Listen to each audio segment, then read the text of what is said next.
अस्सलाम वालेकुम, एक बार फिर से खुशामदीद हमारे चैनल इनसाइड विद इसरा पे। जैसा कि आज का जो टॉपिक है वो हमारा है टाइप्स ऑफ इक्वेशन। लेकिन इससे पहले बताते चलूँ कि मैंने बहुत से टॉपिक्स पर वीडियोस बनाई है जो हमारे चैनल पे न्यू हैं।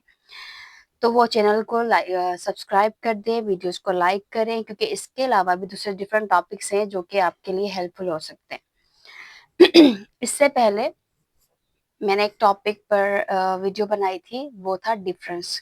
डिफरेंस फाइंड करना था इक्वेशन और एक्सप्रेशन के दरमियान। सो अक्सर आप लोगों ने सुना होगा एक्सप्रेशन आता है और इक्वेशन आता है, 2 वर्ड्स आते हैं हमारे पास। कितने आते हैं? इक्वेशन भी आ रहा होता है अक्सर जगह पर, ठीक है? और एक्सप्रेशन। तो अक्सर बच्चे यही कहते हैं कि इक्वेशन एंड एक्सप्रेशन ये कोई अलग चीज़ नहीं है, ये सेम ही है। मतलब कि ये सेम ही बोलते हैं उसको।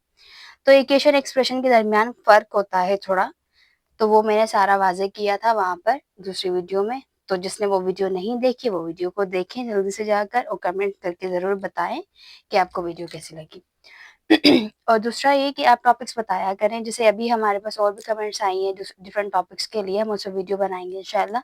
तो आप बताया करें कि आपको कौन-सा टॉपिक चाहिए। तो टाइम को ज़ाया ना करते हुए आते हैं अपने टॉपिक की तरफ। तो आज का क्या है topic? Types of equation. Equations के टाइप्स कौन सी? इक्वेशन सबसे पहले तो ये देख लेते हैं इक्वेशन है क्या? ये पिछली वीडियो में बताया था लेकिन इस बार दोबारा से एक दफ़ा मतलब आपको बता दूँ कि क्या होता है। इक्वेशन होता है, इक्वेशन और मैथमेटिकल स्टेटमेंट होती है कंटेनिंग टू अलजेब्रिक एक्सप्रेशन। उसमें क्या होता है? एक्सप्रेशंस होती हैं, अलजेब्रिक एक्सप्रेशन होती है। कितनी होती है? 2 होती है। On both side of an equal to equal sign. अब क्या होता है वहां पर? 2 तरह की एक्सप्रेशन होती है, तो और उसके दरमियान क्या होता है? एक साइन ऑफ इक्वलिटी होती है। जहां भी साइन ऑफ इक्वलिटी को आप देखें तो आप आइडेंटिफाई कर सकते हैं उसको इजीली कि ये आपकी क्या है? इक्वेशन है। तो टाइप्स ऑफ इक्वेशंस क्या होती है? टाइप्स ऑफ इक्वेशंस होती हैं डिग्री को देखकर। सो अब डिग्री क्या है? तो ये सारी चीजें मैं आपको कवर करवाने वाली हूँ आज की इस वीडियो में। तो आपको एक नजर आ रहा होगा, एक एग्जाम्पल मैंने सामने लिखा हुआ है, y is equal to 8x minus 9। ठीक है जी। तो आपके पास ये एक एग्जाम्पल लिखा हुआ है।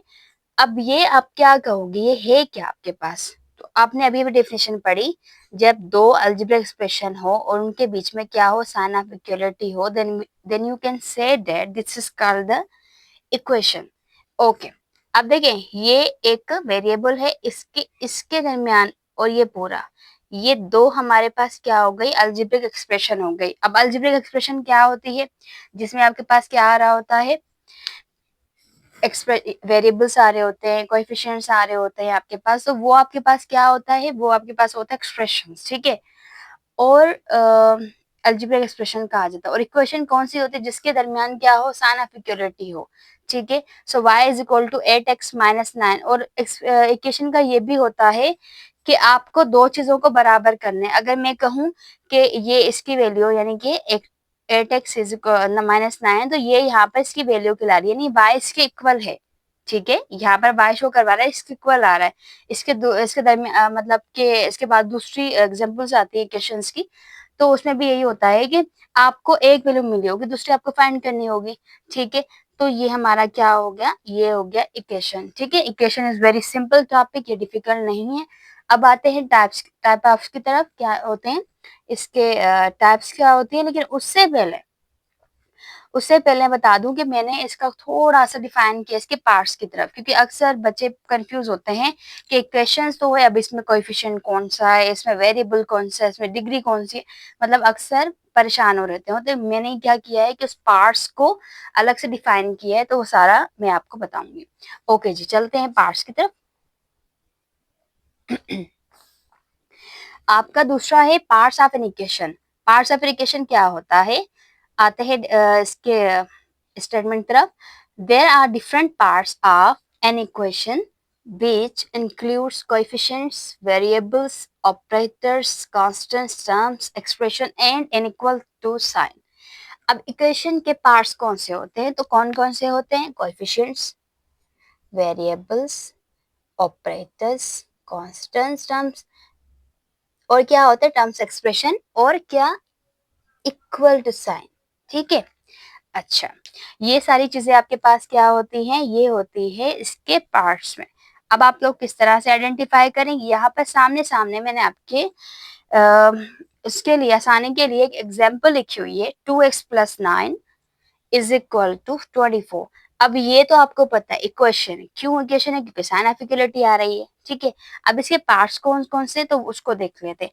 सबसे पहला पार्ट है आपके पास, क्या पढ़ा था हमने? कोएफ़िशिएंट। तो कोएफ़िशिएंट्स क्या होते हैं? जो किसी वेरिएबल के साथ लगे हों। क्या लगे हों? किसी वेरिएबल के साथ लगे हों, वो कोएफ़िशिएंट्स होते हैं। वेरिएबल्स क्या होते हैं? जैसे एक्स हो गया, वाई हो गया, ए हो गया, बी हो गया, ये क्या कहलाते हैं हमारे पास? ये होते हैं कोएफ़िशिएंट्स वेरिएबल्स, ठीक है? अक्सर हम ले रहे होते हैं X and Y, X and Y is common, A and B is common अक्सर लेते हैं। उसके अलावा यू भी ले सकते हैं, एन ले सकते हैं। तो ये सारे हमारे पास क्या आ जाएँगे? ये आ जाएँगे वेरिएबल्स जो कि अल्फ़ाबेटिक लेटर्स होते हैं। और उसके अलावा कोएफ़िशिएंट्स क्या होते हैं? इसके साथ लगी वैल्यू। अब इसके साथ 10 भी लगा होता है, 12, 15 जो भी लगा हो सर, लेकिन इसके साथ बिल्कुल हो, ये आपस में मल्टीप्लाई कर रहे हो, इस फॉर्म में हो, तो हम कहेंगे वो कोएफ़िशिएंट्स है। क्या है वो? कोएफ़िशिएंट्स है। अच्छा, उसके बाद आता है ये दूसरा क्या एक्स क्या आ गया? वेरिएबल आ गया। उसके बाद है प्लस। प्लस क्या है आपका? मैंने अभी बताया ऑपरेटर्स। ऑपरेटर्स अब यहाँ माइनस भी हो सकता है। तो ये जितने भी ऑपरेटर्स आते हैं आपके इसके दरमियान, तो आप क्या कहेंगे? ये क्या है आपके पास? ऑपरेटर्स। तो सिंगल है तो क्या करें हम लोग यहाँ पर? ऑपरेटर। ओके।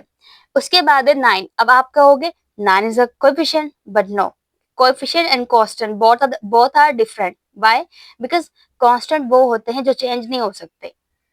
अगर मैं कह दूं कि मैं 2 के साथ, ठीक है, 2 तो हमारे पास यहाँ पर है, लेकिन अगर x की वैल्यू में 5 लगा दूं तो क्या इसकी वैल्यू सेम रहेगी? क्या कोएफिशिएंट्स पहले की तरह सेम रहेगा? नहीं रहेगा। मल्टीप्लाई होने के बाद यहाँ पर 10 आ जाएगा, ठीक है, 10 आ जाएगा। तो ये चेंज हो सकती है, जो चेंज हो सकती है वो कोएफिशिएंट्स होता है, और जो वेरिएबल के साथ लगा हो तो वो क्या होता है? कोएफिशिएंट। और कांस्टेंट टर्म वो होते हैं जो चेंज नहीं हो सकते, वो अपनी जगह पे बिल्कुल फिक्स रहेंगे। 9 is a constant, 24 is a constant. अब 24 क्यों आ रहा है कांस्टेंट? भले ही वो इक्वल साइन के बाहर हो, लेकिन उसके साथ कोई वेरिएबल नहीं लगा हुआ। जब कोई भी वेरिएबल आपका किसी नंबर के साथ ना लगा हो तो वो क्या कहलाते हैं? कांस्टेंट कहलाते हैं। और अगर लगा हो तो हमारे पास क्या कहलाएंगे? कोएफिशिएंट्स कहलाएंगे, ठीक है। ये कांस्टेंट एंड कोएफिशिएंट का डिफरेंस मैंने आपको समझा दिया। ओके। उसके बाद आता है इक्वल। इक्वल साइन को बताया था मैंने, जहाँ पे इक्वेशंस की बात होती है वहां पर इक्वल की बात होती है। तो ये क्या हो गया? आपके पार्ट्स ऑफ इक्वेशंस हो गए। ये बिल्कुल सिंपल था। अब आते हैं टाइप्स ऑफ इक्वेशंस के बारे में। सो टाइप्स ऑफ इक्वेशन जो है आपका एक बहुत सिंपल है। अगर मैं कहूँ कि यहाँ पर ना वैसे अक्सर लीनियर इक्वेशन, क्वाड्रेटिक, क्यूब, ये तीनों ही यूज हो रही है होती हैं, ठीक है। लेकिन बाय क्वाड्रेटिक क्या होती है? तो ये भी एक सिंपल ही है। तो मैंने कहा सोचा कि आप लोगों को बता दूं ताकि कंफ्यूज ना हो उसके बारे में, क्योंकि अक्सर लोग सुन रहे होते हैं कि अब एक बाय क्वाड्रेटिक इक्वेशन होती है। अब बच्चों को पता ही नहीं है कि बाय क्वाड्रेटिक इक्वेशन होती क्या है। जब ये नहीं पता तो किस तरह से फाइंड करेंगे? तो ये चीज हमारे पास क्या था, इसके टाइप्स की तरफ आती है। अब आपने सुना होगा, अक्सर सुना होगा, हम कहते हैं कि जिसके पास डिग्री हो। अब डिग्री, ये जो इक्वेशंस होती है ना, ये डिग्री बेस्ड है। क्या है ये? डिग्री बेस्ड है। मतलब इनकी डिग्री देखी जाती है, इनके वेरिएबल्स देखे जाते हैं, वेरिएबल्स पे डिग्री देखी जाती है। डिग्री क्या होती है और वो किस तरह से होती है? तो वो मैं आपको बता दूं कि डिग्री इज द पावर। अगर पावर जिसका सबसे ज्यादा, जिस टर्म का सबसे ज्यादा पावर हुआ, वो हमारे पास उस टर्म के हिसाब से इक्वेशंस कहलाती हैं, ठीक है। तो ये हम पढ़ने जा रहे हैं अभी इक्वेशंस के बारे में, ठीक है। आई होप आपको ये पार्ट समझ आ गए होंगे, तो आगे चल के कंफ्यूज ना होइएगा, ठीक है जी। अगर अभी भी कंफ्यूजन मतलब हो रही है कांस्टेंट एंड कोएफिशिएंट में, तो आप सिंपल समझ लें, जो वेरिएबल के साथ कोएफिशिएंट, जो अलग हो कांस्टेंट, ठीक है। ओके, तो बढ़ते हैं अपने टाइप्स ऑफ इक्वेशन की तरफ।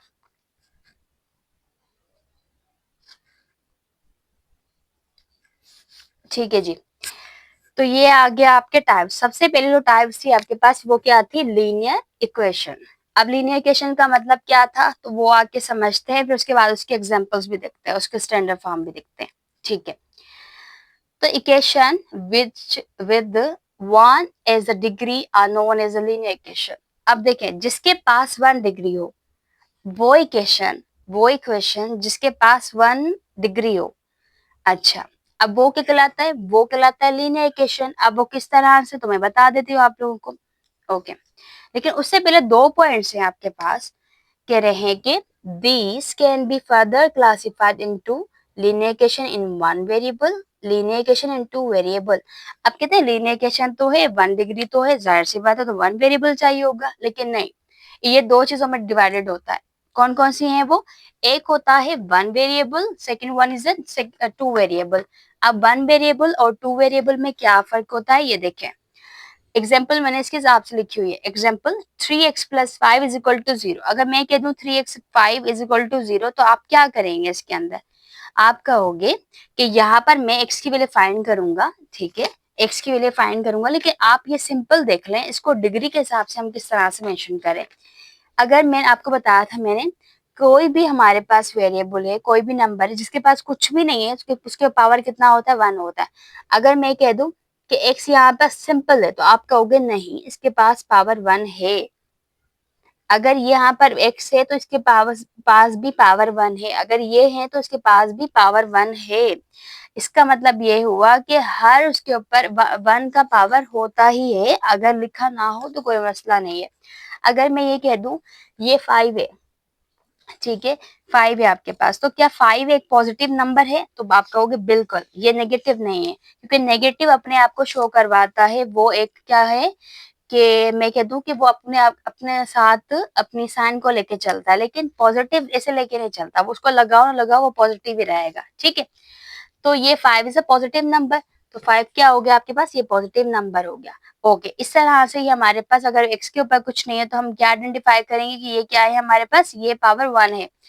तो लीनियर इक्वेशन क्या कहते हैं? Equation with 1 as a degree are known as a linear equation. तो इसके पास कितना हो गया? पावर 1 हो गया। इस तरह से सेकंड वाली जो है 2 वेरिएबल्स, हमारे पास लीनियर इक्वेशन किस तरह से हो रही है? 2 वेरिएबल्स है। अब 2 वेरिएबल्स देखिए, 2x, x is a 1 variable plus 3y, y is a 2 second variable. तो यहाँ पे 2 तो वेरिएबल आ गए, लेकिन दोनों पे पावर कितना है? 1 आ गया। तो पावर 1 होना चाहिए। अगर वेरिएबल 2 भी हैं तो कोई इशू नहीं है, क्योंकि वहां पर क्लासिफाइड वो उन्होंने पहले से ही किया हुआ है कि 2 अगर 1 हुआ तो भी 1 पावर हो, 2 वेरिएबल हो तो भी 1 पावर हो। तो ये आपका क्या था? ये हो गया लीनियर इक्वेशन की डेफिनेशन के साथ साथ आपका एग्जांपल भी क्लियर हो गया। अब आते हैं इसके स्टैंडर्ड फॉर्म की तरफ। इसके स्टैंडर्ड पहला जो है 1 वेरिएबल का है, सेकंड वन इज 2 वेरिएबल। पहले कह रहे हैं एक्स प्लस बी, तो अभी हमने ऐसा किया कि ए की जगह पे किसको लिया था? 3 को लिया था, एक्स की जगह पे एक्स को लिया, प्लस का प्लस लगाया, बी की जगह पे हमने 5 को लिया, इज इक्वल टू 0। क्या हमने यही एग्जांपल ली थी? बिल्कुल ली थी। इस तरह सेकंड क्या लिया हमने? इसकी जगह ये ए है ना, ये 2 लिया, एक्स प्लस ये 3 लिया, y इज इक्वल टू 5। ये हमने 2 वेरिएबल वाला ले लिया। तो क्या आप लोगों को समझ आ गया? ये बिल्कुल आसान था, कोई इसमें डिफिकल्टी तो है नहीं जो आपको समझ ना आए, ठीक है। और मैंने बिल्कुल इजी तरीके से समझाया आपको।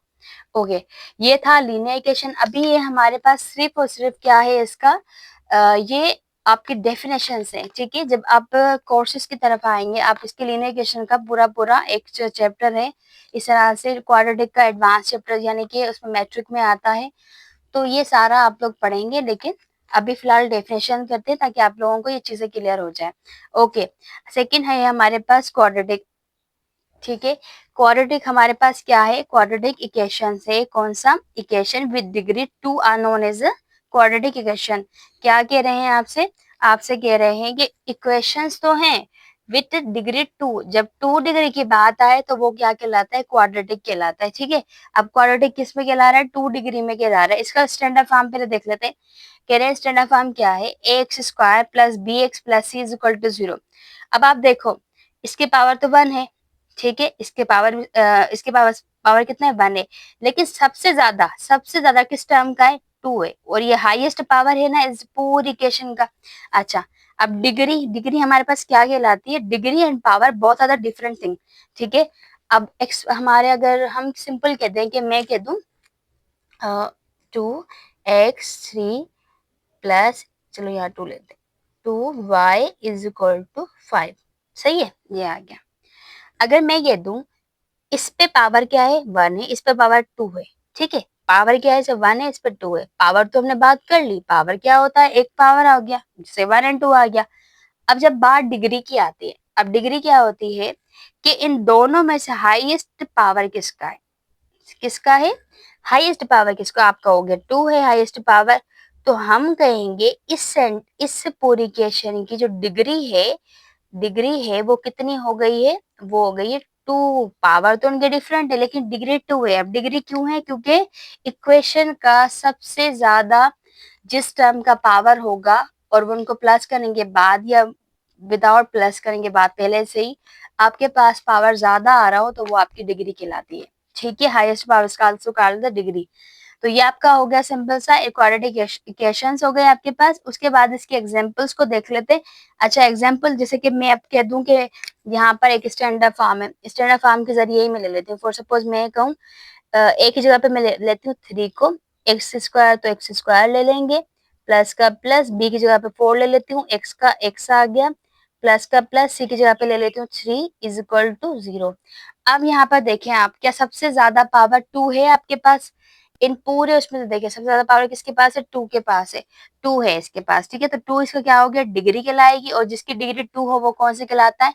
क्वाड्रेटिक इक्वेशंस कहलाती है। आई होप आप लोगों को समझ आया होगा। बकाया इसकी दो जो इक्वेशंस है वो मैंने सेकंड पार्ट में रखी हैं क्योंकि ये लेक्चर बहुत बड़े हो रहे हैं। तो जो दूसरे हैं हमारे पास cubic equation and by coordination आपके दूसरे उसमें आएंगे, इसके साथ उनकी एग्जांपल्स भी, स्टैंडर्ड फॉर्म्स भी हैं। तो आई होप ये आप लोगों को समझ आया होगा। तो जो हमारे चैनल पे न्यू है वो चैनल को सब्सक्राइब कर दें, और जो रेगुलर व्यूवर्स हैं उनके लिए ये है कि आप लोग लाइक किया करें वीडियोस को, और कमेंट्स करके बताया करें कि आपको वीडियो कैसी लग रही है, क्या वे आप टीचिंग सही है मेरा। और दूसरा ये कि अगर कोई कंफ्यूजन जहाँ भी हो रही है आप कमेंट सेक्शन में बताया करें, ताकि मैं क्या कर सकूँ उसको क्लियर भी करूँ, और उससे रिलेटेड अगर दूसरे टॉपिक्स भी हैं आपके वो सारे क्लियर करवाती जाऊँ। ठीक है, तो मिलते हैं अपने सेकंड पार्ट्स के साथ, सेकंड टॉपिक्स के साथ। तब तक के लिए अल्लाह हाफिज, अपना बहुत ख्याल रखिएगा।